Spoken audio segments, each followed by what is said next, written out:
جل الله ما في قلبي غير الله نور محمد صلى الله لا إله إلا الله. دین کی تبلیغ میں چلنے کا مزہ دیکھ، اللہ کے راستے میں نکلنے کا مزہ دیکھ، چل دین کی تبلیغ میں چلنے کا مزہ دیکھ. آج جلسہ میلاد خاتم النبیین منایا جا رہا ہے. یہ ہماری خوش قسمتی ہے کہ 1500 سالہ جشن جہاں ساری دنیا میں منایا جا رہا ہے، وہاں ہماری یہ چھوٹی سی مجلس بھی حضور پرنور محمد الرسول اللہ صلی اللہ علیہ وسلم کی یاد میں منعقد ہے. یہ وہ ذات اقدس ہے جو اپنی امت کے لیے ہمیشہ پریشان رہی، امت کے لیے ہمیشہ روتی رہی. یہ وہ ذات اقدس ہے جسے اللہ تبارک و تعالیٰ نے رحمت للعالمین کہا ہے. اس رحمت للعالمین کی یاد میں منعقدہ اس جلسے میں شریک ہونے والے عاشقان رسول اکرم صلی اللہ علیہ وسلم موجود ہیں، جو مرد و خواتین کی شکل میں موجود ہیں. اللہ کے رسول سے وہی عشق کر سکتا ہے جو اللہ کا دوست ہوتا ہے، اور اللہ کا دوست اللہ والا ہی ہو سکتا ہے. اللہ کے دوست جیسا کہ حضرت ابراہیم خلیل اللہ تھے، اللہ کے خلیل، اللہ کے دوست جب تک ہم اپنے آپ کو نہیں بنائیں گے، ہم عاشق رسول بھی نہیں بن سکتے. عاشق رسول بننے کے لیے اللہ کے دوست اور اللہ کے خلیل بننا ضروری ہے، اور یہ خلیل ہماری اس محفل میں موجود ہے جو اللہ کے کلام کو پیش کرنے کے لیے تیار ہے. میری مراد جناب سید خلیل ابراہیم سے ہے. میں خلیل ابراہیم سے گزارش کروں گا کہ اس مقدس و پرنور محفل کا آغاز آیات کلام ربانی کے ذریعے کریں اور ڈائس پر تشریف لائیں. اعوذ باللہ من الشیطان الرجیم. بسم اللہ الرحمن الرحیم. آمن الرسول بما انزل الیہ من ربہ والمؤمنون كل آمن بالله وملائكته وكتبه ورسله لا نفرق بين أحد من رسله وقالوا سمعنا وأطعنا غفرانك ربنا وإليك المصير. لا يكلف الله نفسا إلا وسعها لها ما كسبت وعليها ما اكتسبت. ربنا لا تؤاخذنا إن نسينا أو أخطأنا ربنا ولا تحمل علينا إصرا كما حملته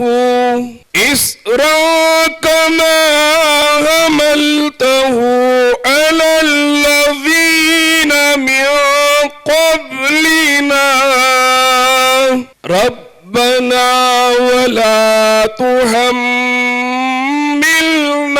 ما لا طاقة لنا به واعف عنا واغفر لنا وارحمنا أنت مولانا فانصرنا على القوم الكافرين. صدق الله العلي العظيم وصدق رسوله النبي الكريم وصدق المهدي الموعود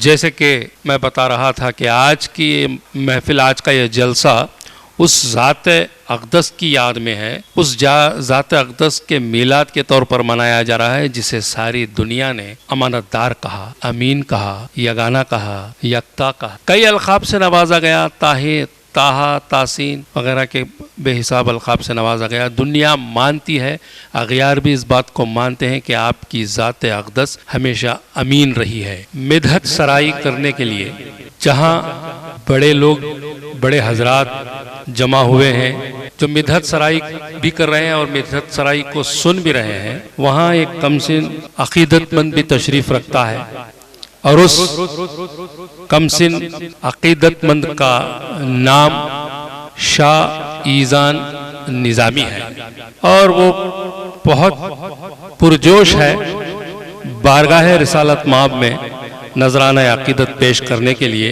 میں دعا کرتا ہوں کہ اس کمسن بچے کی عقیدت میں اللہ بہت زیادہ تیزی لائے، بہت زیادہ وسعت عطا کرے اور پکا سچا مہدوی بنائے۔ اللہ من الشیطان الرجیم، بسم اللہ الرحمن الرحیم۔ میرے نانا سید شہاب الحق صاحب خود میرے نے یہ نعت لکھی ہے، نعت رسول صلی اللہ علیہ وسلم۔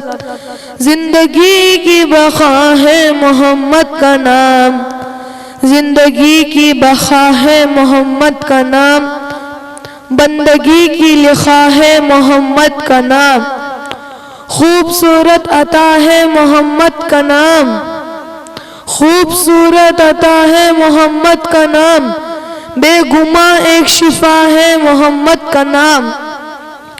آپ کا ذکر حق نے بلند کر دیا، حق ہی جانے کی کیا ہے محمد کا نام۔ ان کے ہی نور سے ہر شے بنی، ان کے ہی نور سے ہر شے بنی، جلوگر ہر جگہ ہے محمد کا نام۔ آنکھ کھولا جب آدم تو آیا نظر، عرش پر بھی سجا ہے محمد کا نام۔ نور سے ہے منور دونوں جہاں، نور سے ہے منور دونوں جہاں، ایک روشن دیا ہے محمد کا نام۔ اس کے دائرین بے شک سنور جائیں گے، اس کے دائرین بے شک سنور جائیں گے، ہر پہر جو لیا ہے محمد کا نام۔ السلام علیکم ورحمۃ اللہ وبرکاتہ۔ جہاں ہم بارگاہ رسالت مآب میں نذرانہ عقیدت پیش کرتے ہیں، وہیں بارگاہ امام حمام میں بھی خراج عقیدت پیش کرتے ہیں، نذرانہ عقیدت پیش کرتے ہیں۔ اور یہ عقیدت پیش کرنے کے لیے آج ہماری محفل میں پہلی بار تقریباً مجھے لگ رہا ہے کہ ممتاز علی خان تشریف لائے ہیں۔ میں چاہتا ہوں کہ وہ سٹیج پر آئیں اور حضرت امام مہدی موعود علیہ الصلوۃ والسلام کی شان اقدس میں نعت مہدی سنائیں۔ رحمۃ اللہ وبرکاتہ۔ نعت مہدی موعود علیہ الصلوۃ والسلام پیش کرنے کی سعادت حاصل کر رہا ہوں، جناب حسن علی خان صاحب حسن کی لکھی ہوئی آئے نہ کمی یا رب کچھ میری عقیدت میں، رکھ تو مجھے مہدی کے دیوانوں کی صحبت میں، آئے نہ کمی یا رب کچھ میری عقیدت میں، رکھ تو مجھے مہدی کے دیوانوں کی صحبت میں۔ چاہتا ہے خدا اپنے محبوب کی امت کو، پھر اس کی ہدایت کو، پھر اس کی شفاعت کو۔ چاہتا ہے خدا اپنے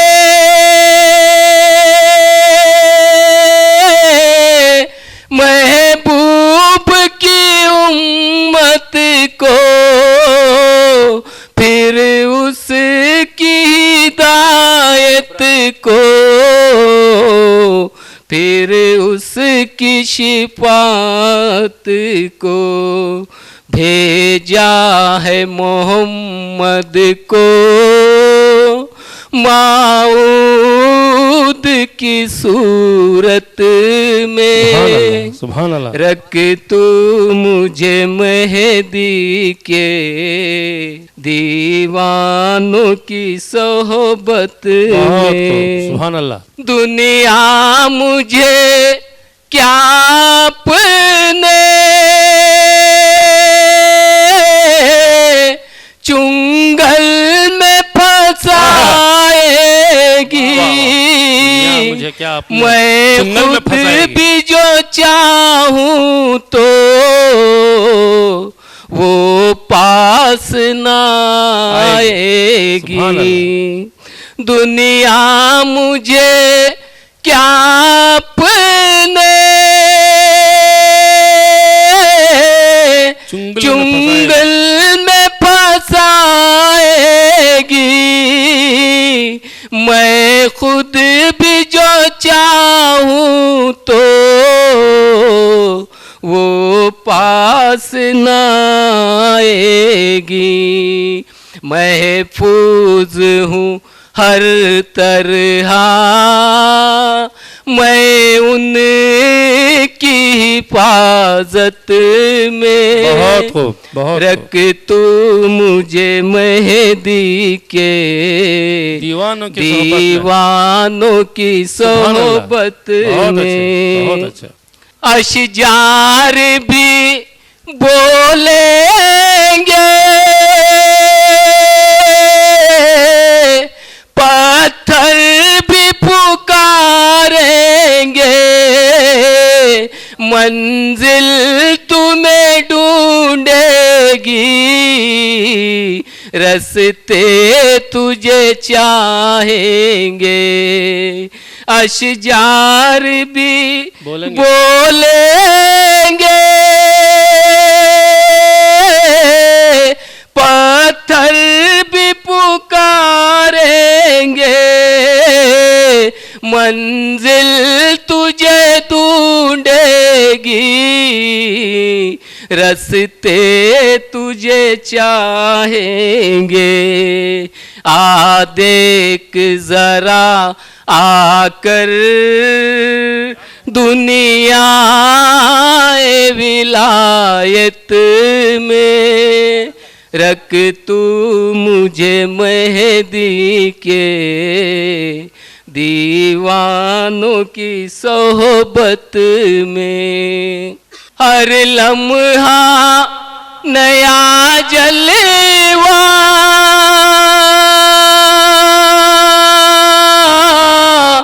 ہر سانس میں جلوہ گر، نظاروں کا سودا کر، دیدار کے سوداگر، ہر لمحہ نیا جلوہ، ہر سانس میں جلوہ گر، نظاروں کا سودا کر، دیدار کے سوداگر، یہ شے ہے بہت ارزاں بازار بصارت میں، رکھ تو مجھے مہدی کے دیوانوں کی صحبت میں، تو جز ہے تو کل ہو جا، خطرہ ہے تو دریا بن، دنیا بڑی ظالم ہے، تو تارک دنیا بن، تو جز ہے تو کل ہو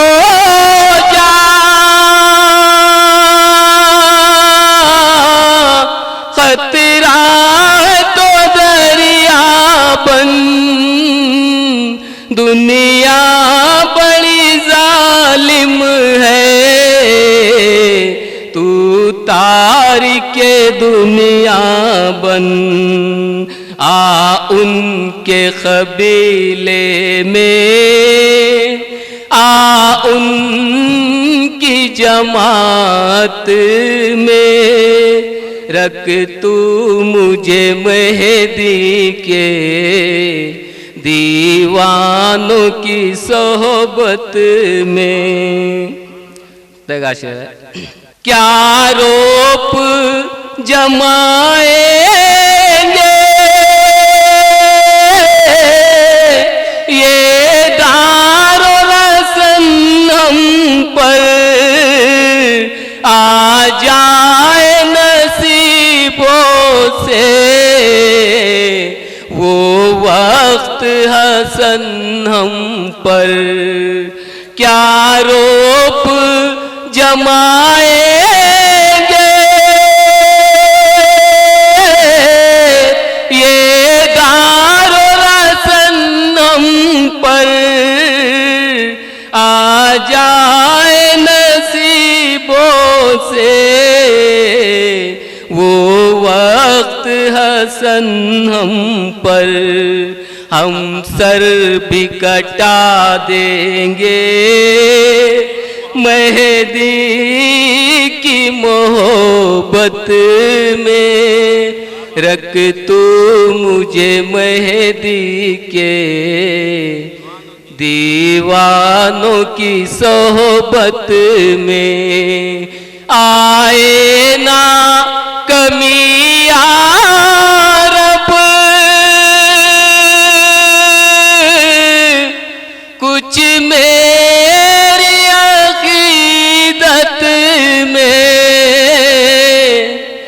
رکھ تو مجھے مہدی کے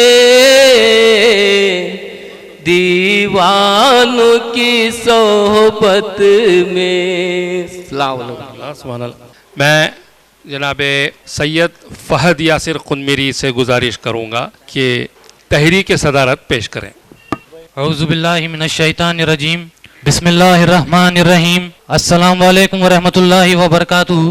بندے کی طرف سے حاضرین مجلس کو 1500 سالہ جلسہ عید میلاد ختم النبی مبارک ہو۔ عاشقان اہل بیت کی جانب سے بندے کو تحریک صدارت پیش کرنے کا موقع عنایت فرمایا گیا ہے، اس کا میں شکر گزار ہوں۔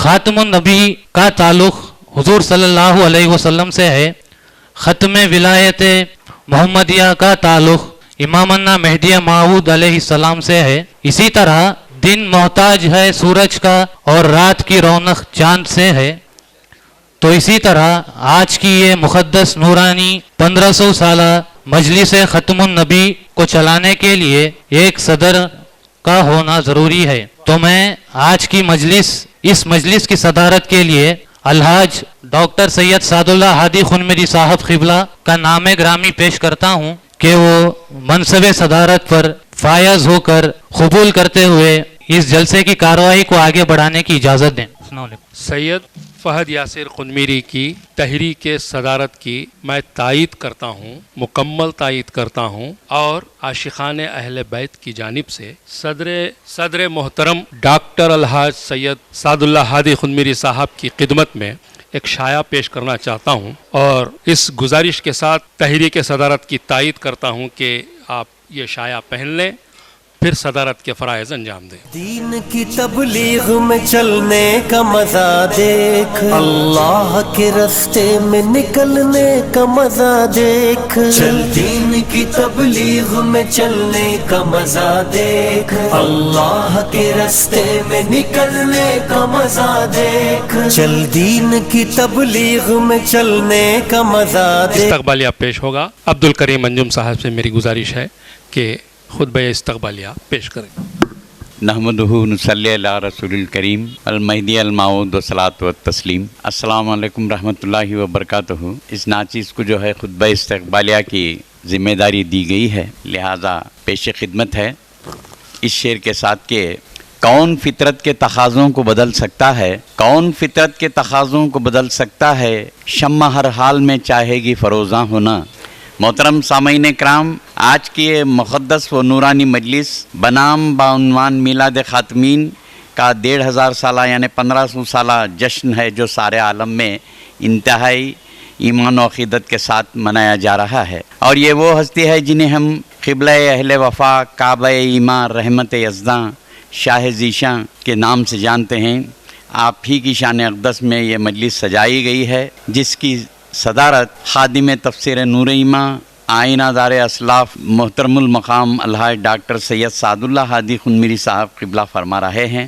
لہٰذا اس مجلس کے صدر ذی وقار غمخوار ملت مہدویہ آئینہ اسلاف، جن کے خلوص و کردار نے اس صحرا کو جو ہے گلزار بنانے کی کوشش کی ہے، لہٰذا اس کوشش کو سراہتے ہوئے تمام منتظمین کی جانب سے، سامعین و سامیات کی جانب سے اور دیگر تمام مہمانان خصوصی جو آج کی ان کی تہنیت پیش کی جائے گی، ان تمام کی جانب سے جو ہے آپ کا دلی خیر مقدم ہے. اس شعر کے ساتھ: کانپتا ہے دل تیرا اندیشہ طوفان سے کیوں، کانپتا ہے دل تیرا اندیشہ طوفان سے کیوں، نہ خدا تو بحر تو کشتی بھی تو ساحل بھی تو. لہٰذا اور پھر آج کی اس مقدس مجلس کا آغاز کلام مقدس سے کرنے پر جناب محترم سید ابراہیم خلیل صاحب اور نعت خواں حضرات جناب محترم جو شاید آ چکے ہیں، شاہ مدثر نظامی صاحب، جناب امین فاروقی صاحب، عالم خان صاحب، فرید احمد خان صاحب اور وہ ایک معصوم بچہ شاہ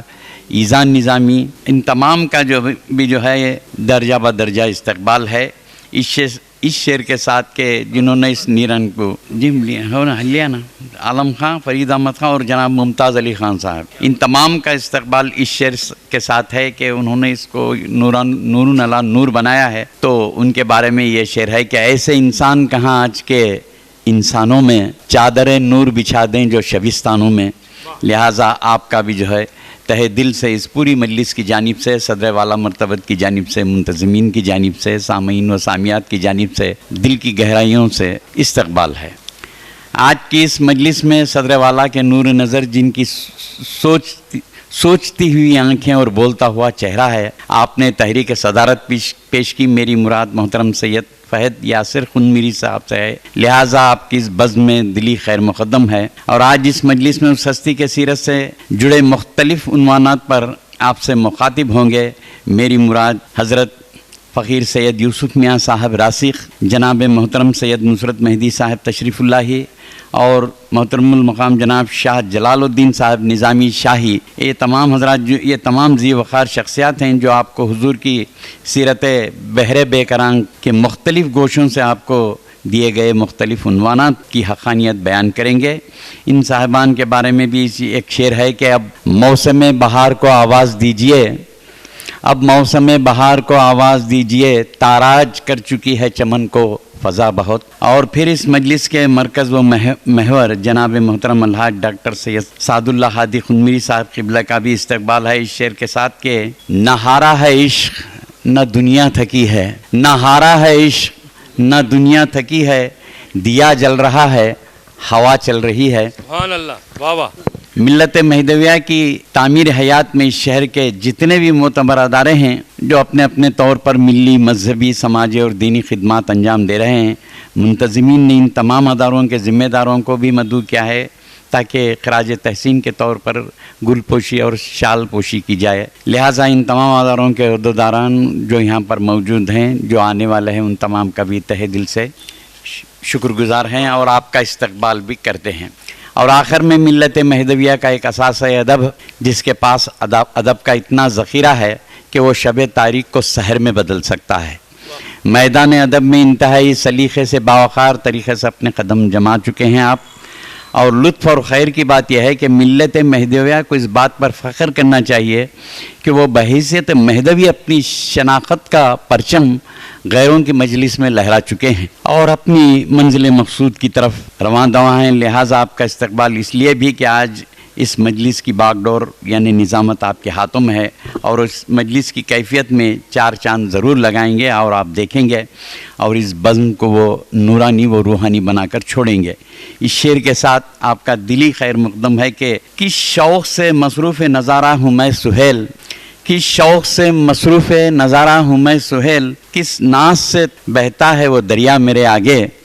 اور آخر میں تمام سامعین و سامیات منتظمین اور دیگر یہاں پر جو مختلف اداروں سے آئے ہوئے عہدیداران و اراکین تمام کا بھی جو ہے پوری مجلس کی جانب سے اور خاص طور سے صدر والا مرتبہ اور منتظمین کی جانب سے آپ کا بھی دل کی عمیق گہرائیوں سے خیر مقدم ہے. السلام علیکم رحمۃ اللہ وبرکاتہ. خدا حافظ. جناب سید نصرت مہدی تشریف اللہ سے ہے. آپ سے میں گزارش کرتا ہوں کہ اپنے خطاب سے نوازیں. آپ کا عنوان ہے عقیدہ ختم نبوت اور مہدوی. نحمده ونصلي على رسوله الكريم والمهدي الموعود عليه الصلاة والتسليم. أما بعد فقد قال الله تعالى في قرآن الكريم والفرقان العظيم فأعوذ بالله من الشيطان الرجيم بسم الله الرحمن الرحيم ذلك الكتاب لا ريب فيه هدى للمتقين. صدق الله. بسم الله الرحمن الرحيم ما كان محمد أبا أحد من رجالكم ولكن رسول الله وخاتم النبيين وكان الله بكل شيء عليما. صدق الله العلي العظيم. صدر مرتبت مہمانان خصوصی، سامعین کرام، پردہ نشین خواتین و پیارے بچوں، السلام علیکم ورحمۃ اللہ وبرکاتہ. آج ہم یہاں پر جمع ہونے کا مقصد حضور اکرم صلی اللہ علیہ وسلم کے 1500 سالہ جشن میلاد کی ایک پرنور مجلس ہے.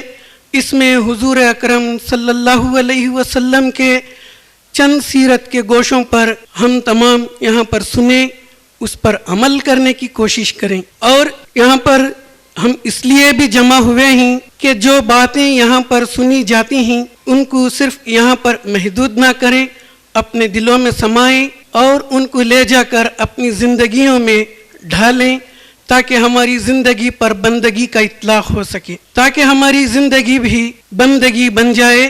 اور جس طرح ہم یہاں پر کامیاب زندگی گزارنے کے لیے حضور کی سیرت کو اپناتے ہیں، اسی طرح یہ زندگی آخرت میں کامیابی بن جائے.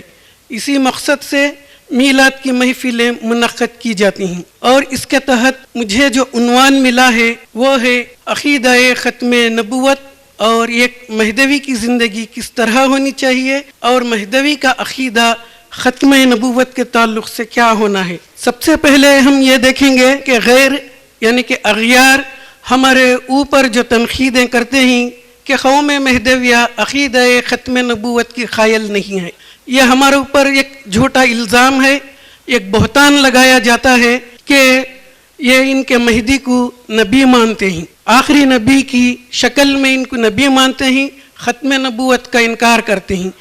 یہ قوم مہدویہ پر ایک بہتان ہے، ایک جھوٹا الزام ہے.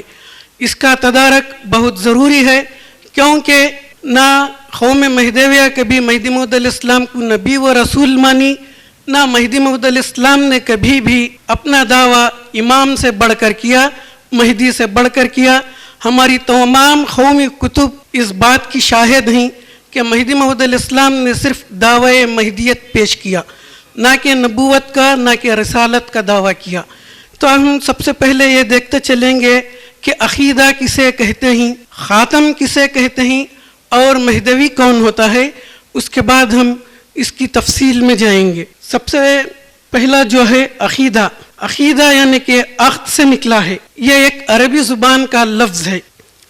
عقیدہ اس ایمان کو کہتے ہیں جس کی دل سے گواہی دی جائے، جو بار بار تبدیل نہ ہو. عقد یعنی کہ گانٹ لگانے کو کہتے ہیں، گاٹھی لگانا، اس کو عقد کہتے ہیں. اور عقد کا دوسرا نام عقیدہ ہے. دل میں جب عقیدہ مضبوط ہوتا ہے تو وہی عقیدہ زبان پر ظاہر ہوتا ہے. جو عقیدہ ہم بناتے ہیں یا ہم مانتے ہیں وہ صرف ظاہری طور پر نہیں ہوتا، اس کو قرآن اور حدیث کی روشنی میں وہ عقیدہ بنتا ہے. جو قرآن اور حدیث میں آتا ہے اسی کو عقیدہ بنانا چاہیے، اور جو عقیدہ بن جاتا ہے اس پر مضبوطی سے قائم ہونا چاہیے. جس کا عقیدہ جتنا مضبوط ہوتا ہے اس کا عمل بھی اتنا ہی مضبوط ہوتا ہے. عقیدہ ایک بنیاد ہے، جیسا کہ مکانات کی تعمیر کرنے کے وقت جو بنیاد بنائی جاتی ہے، گھر کی بنیاد جتنی مضبوط ہوتی ہے وہ مکان بھی وہ گھر بھی اتنا ہی مضبوط تعمیر ہوتا ہے. تو عقیدہ بھی ایک ایسی چیز ہے جس کو ہم جتنا مضبوط بنائیں گے ہمارے اعمال اتنے مضبوط بنتے چلے جائیں گے. اسی کو ہم عقیدہ کہتے ہیں. اس کے علاوہ اب آگے دیکھیں گے خاتم کسے کہتے ہیں. خاتم بھی لفظ عربی سے ہی آیا ہوا ہے. کسی چیز کو ختم کرنے کا نام خاتم ہوتا ہے، یعنی کہ جس پر اللہ کی مہر لگ جائے اس کو خاتم النبیین کہتے ہیں. اسی طرح خاتم کا لفظ اس لیے بھی آتا ہے کہ کسی سلسلے کو روک دیا جائے، کسی سلسلے کو بند کر دیا جائے، اس کو بھی خاتم کہتے ہیں. جب خاتم النبیین کی بات آتی ہے تو اس کے آگے نہ کوئی رسالت آنے والی ہے، نہ نبوت آنے والی ہے، نہ جبرائیل آنے والے ہیں، نہ کتاب آنے والی ہے، نہ وحی آنے والی ہے. اس کو خاتم النبیین کے نام سے یاد کرتے ہیں. اور اگلا مرحلہ دیکھیں گے مہدوی کسے کہتے ہیں. مہدی کا لفظ یہ بھی عربی زبان سے آیا ہوا ہے. اس کو سب سے پہلے حضور اکرم صلی اللہ علیہ وسلم نے اپنی زبان اقدس سے لیا ہے. اس سے پہلے مہدی کا نام کہیں بھی نہیں ملتا. رسول اللہ صلی اللہ علیہ وسلم نے سب سے پہلے حدیث پیش کرتے ہوئے المہدی منی کا لفظ استعمال کیا تھا، یعنی کہ مہدی مجھ سے ہے. اگر ہم اس کو اردو میں ترجمہ کریں گے تو یہ معلوم ہوتا ہے کہ مہدی اللہ کی جانب سے ہدایت پانے والے شخص کو مہدی کے نام سے یاد کرتے ہیں. عام لوگوں کی طرف سے نہیں، اللہ کی طرف سے جس کو ہدایت مل جائے اس کو مہدی کے نام سے یاد کرتے ہیں. جبکہ ہم جن کو مہدی مانتے ہیں ان کا نام محمد ہے اور مہدی لقب ہے. اور جو شخص سید محمد جونپوری کو مہدی موعود، مہدی برحق، مہدی آخر الزمان مانتا ہے اس کو مہدوی کہتے ہیں. مہدوی اس کو کہتے ہیں جو نہ صرف اپنی زبان سے اقرار کرتا ہے بلکہ مہدی موعود علیہ السلام کی ذات کے ساتھ ان کی ہر بات کو مانتا ہے، اس کو مہدوی کہتے ہیں. جب ہم ان تینوں چیزوں کو یہاں پر معلوم کیے کہ عقیدہ کیا ہے، خاتم کیا ہے، مہدی کیا ہے، تو اب ہم اس کے آگے اس کے تفصیل میں جانے کی کوشش کریں گے کہ ختم نبوت کیا ہے. جسے اللہ تعالیٰ اپنی طرف سے ہدایت دے دے تو وہ سب سے پہلے اللہ تعالیٰ کی وحدانیت کا اقرار کرتا ہے اور اللہ تعالیٰ پر ایمان لاتا ہے. اس کے بعد رسول اللہ صلی اللہ علیہ وسلم کو اللہ کے رسول اور نبی مانتا ہے اور اللہ کی کتاب کے ہر حرف کو، ہر زیر کو، ہر زبر کو اور ہر اس کے اوپر جو اعراب لگتا ہے اس کے اوپر ایمان رکھتا ہے. جیسا کہ اس کے پہلے بندے نے جو آیت تلاوت کی تھی اس کا ترجمہ ہے سورہ بقرہ کی آیت نمبر 2 ہے. اس میں اللہ تعالیٰ فرماتا ہے یہ کتاب یعنی کہ قرآن مجید اس میں کوئی شک نہیں کہ اللہ کا کلام ہے اور پرہیزگاروں کے لیے رہنما ہے. جب قرآن ہمیں رہنما دکھانے والی ہو، راستہ دکھانے والی ہو، سیدھا راستہ دکھانے والی ہو، ہم اس پر ایمان لاتے ہیں. اور اس قرآن کے تعلق سے مہدی موعود علیہ السلام نے ارشاد فرمایا کہ قرآن عشق نامہ است، یعنی کہ قرآن عشق نامہ ہے. اور اسی کتاب کے سورہ احزاب کی آیت نمبر 40 جو بندے نے تلاوت کی تھی اس کا ترجمہ بھی یہ ہے کہ محمد تمہارے مردوں میں سے کسی کے باپ نہیں ہیں بلکہ وہ اللہ کے رسول اور نبیوں کے خاتم ہیں اور اللہ ہر چیز سے باخبر ہے.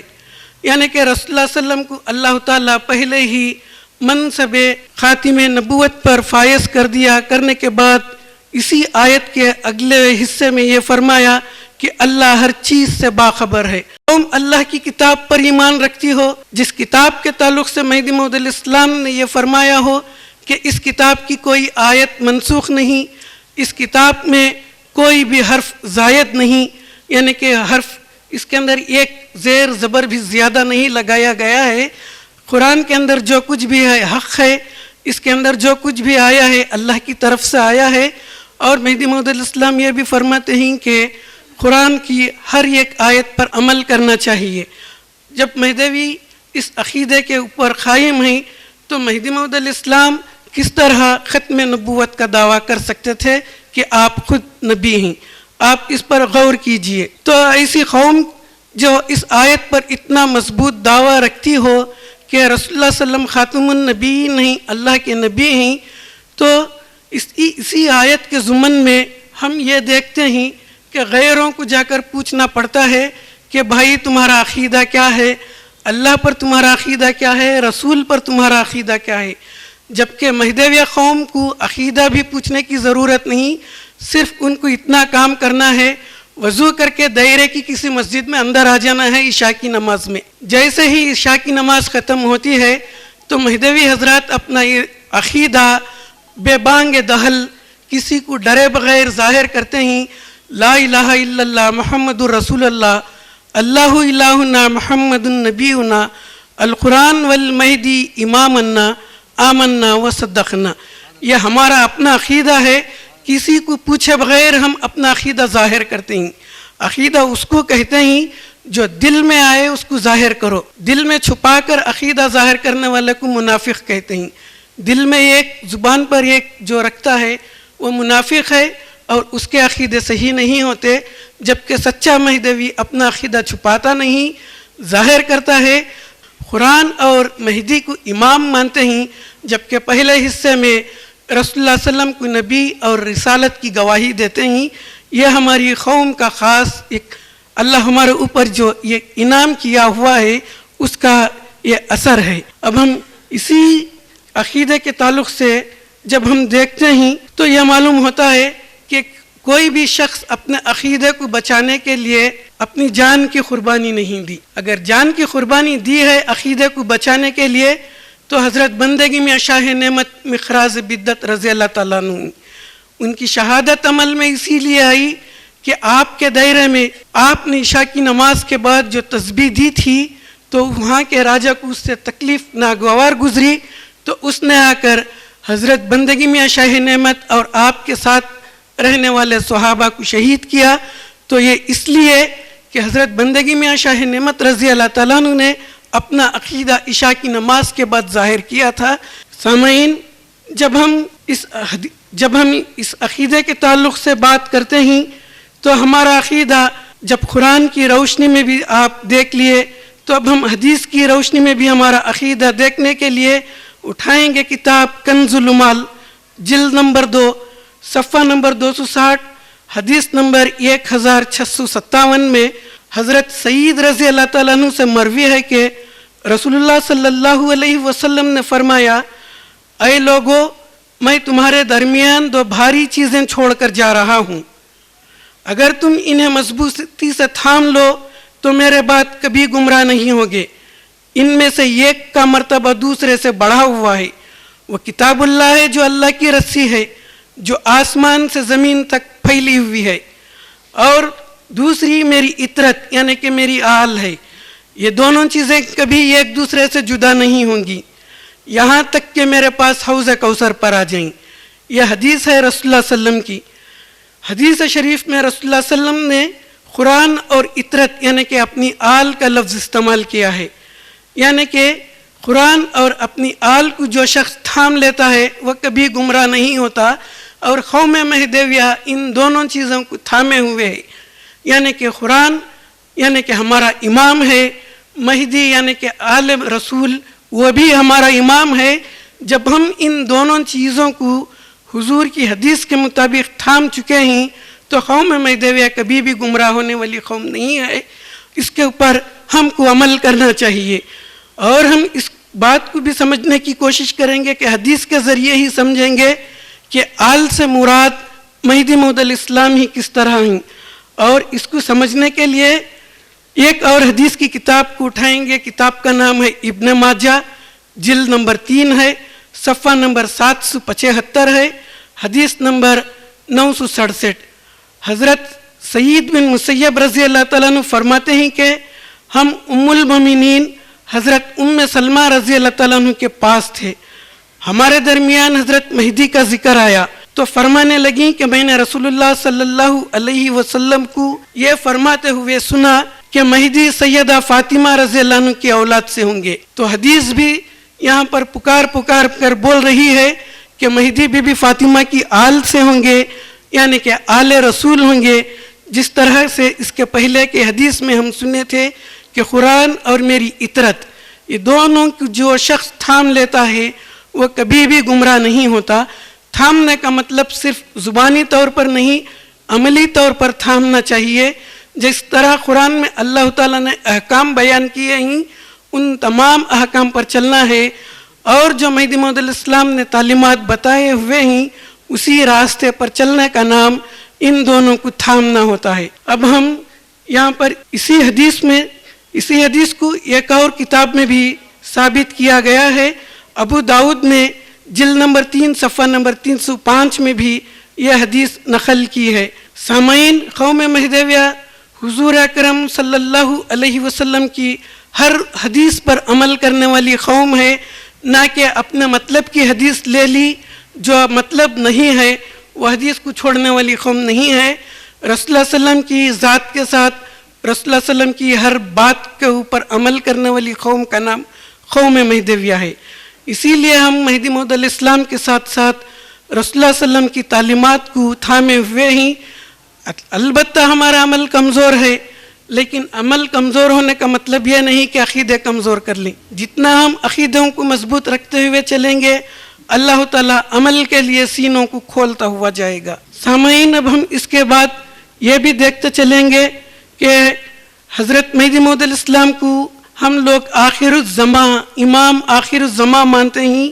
اب ذرا ان احادیث مبارکہ کو بھی دیکھیں گے جن میں خود حضور صلی اللہ علیہ وسلم نے اپنے تعلق سے ختم نبوت کے بارے میں کیا ارشاد فرمایا ہے. اور اس کو سمجھنے کے لیے اٹھائیں گے کتاب مسند احمد بن حنبل جلد نمبر 3 صفحہ نمبر 9. حضرت ابو سعید خدری رضی اللہ تعالیٰ عنہ بیان کرتے ہیں کہ رسول اللہ صلی اللہ علیہ وسلم نے فرمایا، میری اور پہلے کے نبیوں کی مثال اس شخص کی طرح ہے جس نے گھر بنا کر مکمل کیا اور اس میں ایک اینٹ کی جگہ چھوڑ دی. پس میں آیا اور میں نے وہ اینٹ کو اٹھا کر رکھا اور گھر کو مکمل کر دیا. یعنی کہ رسول اللہ صلی اللہ علیہ وسلم ایک گھر کی مثال اس طرح دے رہے ہیں کہ جو تمام اینٹیں ہیں ایک ایک اینٹ ایک ایک نبی کے نام سے ہے. آخری نبی کے نام سے جو اینٹ خالی تھی وہ نبی رسول اللہ صلی اللہ علیہ وسلم خود تھے. مکان کی تعمیر کے بعد ایک اینٹ کی جگہ باقی رہ گئی تھی. رسول اللہ صلی اللہ علیہ وسلم خود اپنے ہاتھوں سے آخری نبی کی اینٹ رکھنے کے بعد وہ مکان مکمل ہو گیا. تو رسول اللہ صلی اللہ علیہ وسلم یہ فرماتے ہیں کہ میرے بعد کوئی نبی آنے والا نہیں، میرے اوپر نبوت ختم ہو چکی.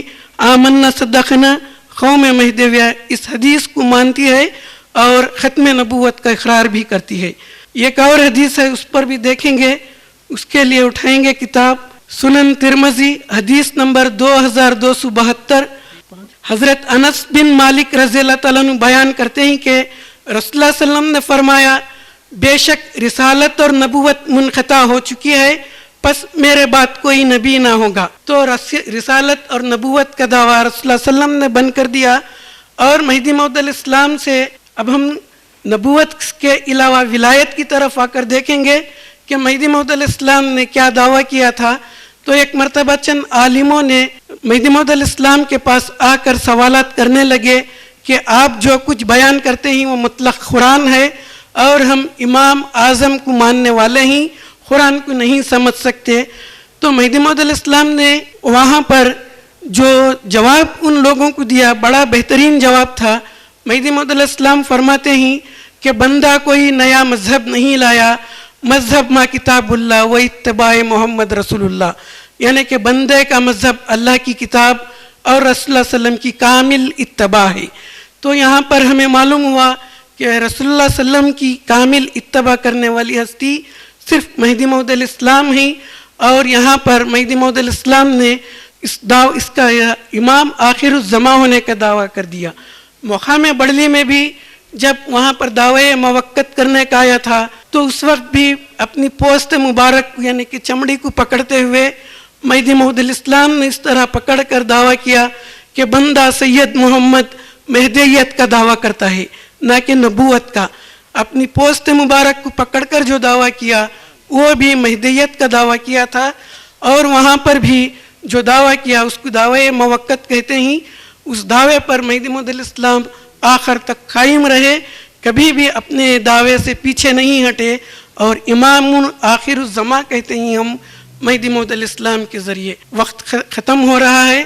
ایک نقطہ بیان کرتے ہوئے میں اپنا خطاب ختم کرنا چاہتا ہوں. جب اللہ تعالیٰ نے انسان کی تخلیق کی تو سب سے پہلے حضرت آدم علیہ السلام کو اس دنیا میں سب سے پہلا نبی بنا کر مبعوث کیا. آدم علیہ السلام آسمان سے زمین کی طرف نازل ہوئے, پہلے نبی بنتے ہوئے. جب وقت آیا نبوت کو ختم کرنے کا تو اللہ تعالیٰ ایسے ہی زمین پر نبوت کو ختم نہیں کیا, رسول اللہ صلی اللہ علیہ وسلم کو معراج کے ذریعے آسمان پر بلایا. آسمان پر اس جگہ بلایا جہاں پر رسول اللہ صلی اللہ علیہ وسلم کے علاوہ اور کسی ہستی کو جانے کی اجازت نہیں تھی. سدرۃ المنتہا تک تمام فرشتوں کی گزرگاہ ختم ہو چکی تھی. اس سے آگے حضور کو بلایا.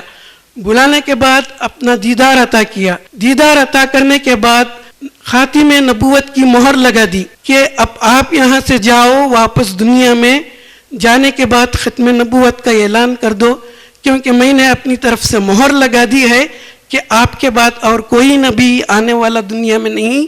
کیونکہ جب آدم علیہ السلام دنیا میں آئے تو وہ نبوت کی ابتدا تھی, نبوت کامل نہیں ہوئی تھی. حضور کو جب اپنی طرف بلایا تو نبوت کی انتہا تھی. نبوت جب انتہا کو پہنچ چکی, اللہ اپنا دیدار عطا کر دیا. جو کائنات سجانے کا مقصد تھا کہ وہ ایک چھپا ہوا خزانہ تھا, وہ چاہا کہ وہ ظاہر ہو جائے, تو رسول اللہ صلی اللہ علیہ وسلم کے ذریعے دیدار کا آغاز کر دیا. تو اس کے بعد نبوت کو آنے کی گنجائش نہیں تھی, تو اللہ تعالیٰ نے مہر لگا کر نبوت کی واپس دنیا میں بھیجا. اس ذریعے سے بھیجا کہ اس کے بعد اگر کوئی دعویٰ کرے تو وہ کذاب ہے, وہ جھوٹا ہے. اس کے بعد کوئی نبی آنے والا نہیں. اللہ تعالیٰ نے نبوت پر اپنی طرف سے اس طرح مہر لگا دی کہ کوئی شخص اس مہر کو توڑ نہیں سکتا.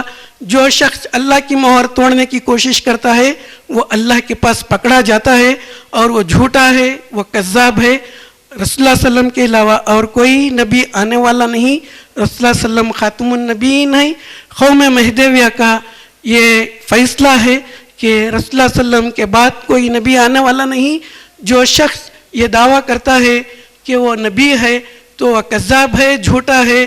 اگر اسلامی حکومت ہے تو واجب القتل ہے. میں یہاں پر اس کے بعد یہاں پر خطاب کو ختم کرتا ہوں. وآخر الدعوانا الحمدللہ رب العالمین. اللہ ہم تمام کو رسول اللہ صلی اللہ علیہ وسلم کے بتائے ہوئے ہر اس راستے پر چلائے جس سے ہماری زندگی بندگی بن جائے, ہماری کامیابی ہو, دنیا اور آخرت میں ہم سرخرو ہوں.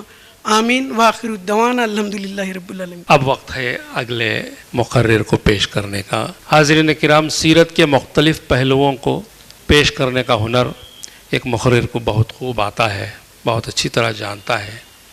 لیکن آج کا یہ جلسہ عاشقان اہل بیت کی جانب سے ہے. اہل بیت سے عشق کے بغیر نہ اللہ کو پایا جا سکتا ہے نہ رسول کو پایا جا سکتا ہے. جب ان کے بغیر ہمارا ایمان مکمل نہیں تو پھر ان کی بیان, ان کی سیرت کے بیان کے بغیر بھی جلسہ مکمل نہیں ہو سکتا. اہل بیت کون ہیں؟ اہل بیت کیا مقام رکھتے ہیں؟ اللہ نے ان کے تعلق سے کیا کہا ہے؟ یہ کئی ایسے سوالات ہیں جو عام لوگوں کے ذہنوں میں اٹھتے ہیں, اور ایک اچھا مقرر ان سوالات کا جوابات بہت خوشی سے اور بہت خوش اسلوبی سے دے سکتا ہے. آج ہمارے جو دوسرے مقرر ہیں وہ ہیں شاہ جلال الدین نظامی شاہی. اعوذ باللہ من الشیطان الرجیم. بسم اللہ الرحمن الرحیم. نحمده نصلی علی رسولہ الکریم والمہدی الموعود علیہ الصلاۃ والتسلیم. اما بعد فقد قال اللہ تبارک وتعالی فی کلامہ القدیم والفرقان العظیم. اعوذ باللہ من الشیطان الرجیم. بسم اللہ الرحمن الرحیم. وقرنا فی بیوتکنا ولا تبرجنا تبرج الجاہلیۃ الاولی واقمنا الصلاۃ وآتینا الزکاۃ الی آخر الآیہ. صدق اللہ العلی العظیم. وقال رسول اللہ صلی اللہ علیہ وسلم کیف تہلک امۃ انا فی اولہا وعیسی ابن مریم فی آخرہا والمہدی من اہل بیتی فی وسطہا. صدر احترام حضرت الحاج